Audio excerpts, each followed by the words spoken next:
Okay, magandang araw po sa inyo pong lahat.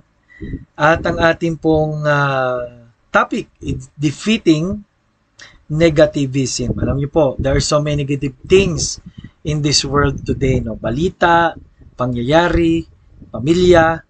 At alam niyo, pagka naalaya po tayo sa negative things na to, para tayong halamang na halaman na nalagyan ng mas magandang pataba at sustansya, no?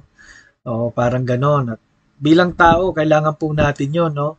Dahil hindi po gusto ng Diyos na tayo po ay mamuhay sa negative things. Philippians 4:8. Ano pong sabi sa Philippians chapter 4 verse number 8? Ano po? Basahin natin. Philippians 4:8.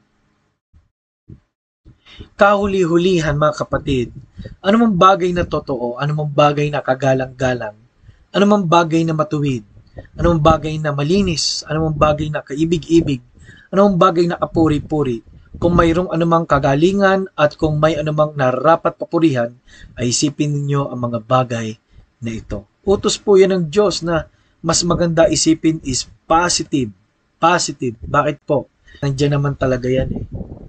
Hindi na natin mababago yung negative. Pero ang kailangan natin gawin isipin ay paano kung magiging positive. Hindi lang dahil kailangan maging positive, kundi maisip natin kung ano po yung totoo. O mahalaga yon. No, kung anong kaibig-ibig, kung ano pang plano ng Diyos, kung anong kalooban pa ng Diyos para itong negative na to ay masorpas po natin. Ano po? Yan po. O mapagtagumpayan po natin. Bigyan po ay na idea. Yung mga puno po, paminsan, pag meron po kayong ipinako sa kanya o itinali sa kanya na walang nag-alis, pagtanda niya, may sugat siya, no? Pero alam mo yung ginagawa ng puno, kinakain niya yon para patuloy siyang lumaki. Kung hindi po, mananatili siyang sugatan at mananatili siyang mahihirapan. Yun po ang ibig sabihin po natin. There are things that we need to be positive. Number one is by our decision. Deuteronomy 13:19, choose life, that both thou and thy seed may live. No, piliin mo yung iisipin mo.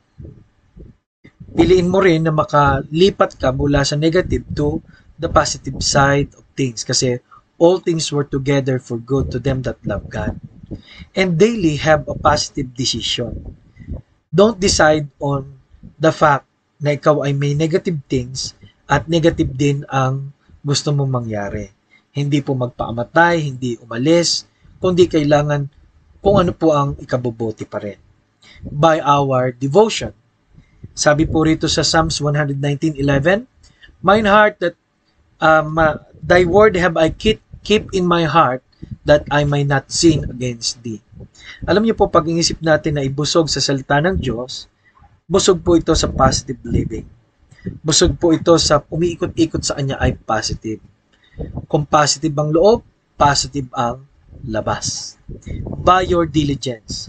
He that diligently seeketh good procureth favor. Proverbs 11:27. Po.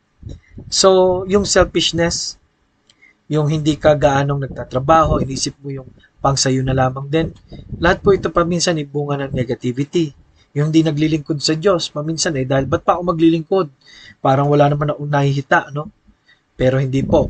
When there is something inside, nagre-reflect po ito sa labas. Number 4, by His direction. In Psalms 32 verse 8, I will instruct thee and teach thee in the way which thou shalt go. Yung direction po natin ay pwede nating ipaturo sa Diyos. Hindi mahalaga kung meron pong mga obstacle. Ang mahalaga po ay mayroong bagong daan ang Diyos. Ano po?